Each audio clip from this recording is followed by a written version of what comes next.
The New Age is not really a New Age at all. It is an age that we have called the shift. Something that has been occurring since the precession of the equinoxes that was told by the indigenous and prophesied by many. 2012 is the date that you might remember that this was targeted. And subsequently, since then, we have seen the changes on this planet that I came 33 years ago to tell you about. It's here. It's happening. And with it, there is a great awakening of those who would call themselves old souls.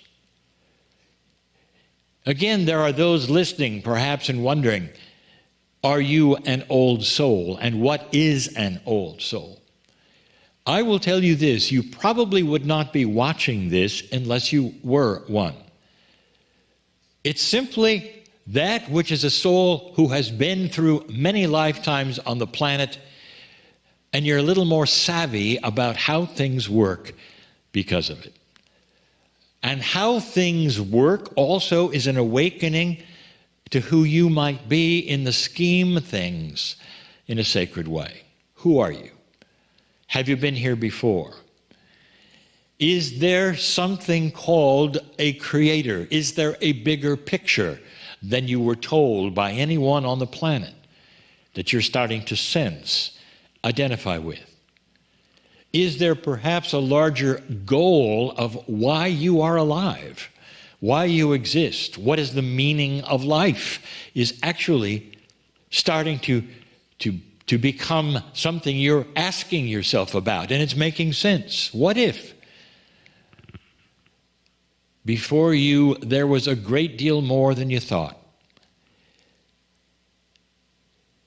We talk about these things, and we talk about the elusiveness in human nature of kindness and compassion, transparency. All of these things, if you haven't noticed, are starting to appear. And there are those who are objecting, and we have told you that almost every channel, that this light that is starting to occur on the planet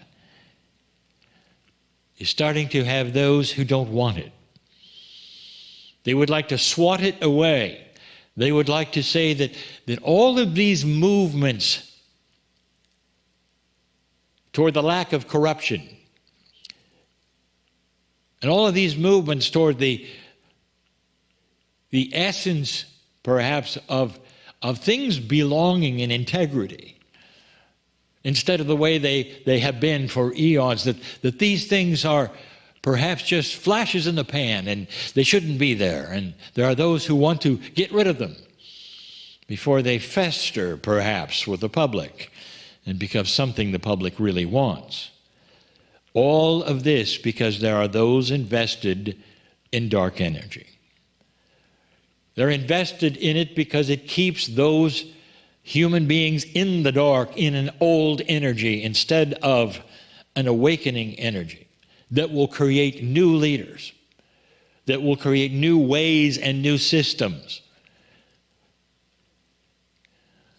My partner, he apologized becoming nerdy today. I will tell you that's because I have given him so many things to look at that would change the way everything worked.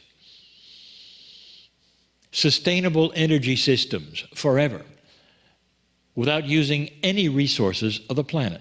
How about that? Desalination of water in real time where you need it the most in the big cities along the coasts. How about that? All of the things that you have needed for so long that seem to be so elusive because of your limited physics suddenly open up. That is coming. It's coming with an awakening consciousness that will not weaponize it. That's coming. Now you know why it's taken a little while. The gifts and the tools that we are talking about this month are the ones that come with an awakening consciousness.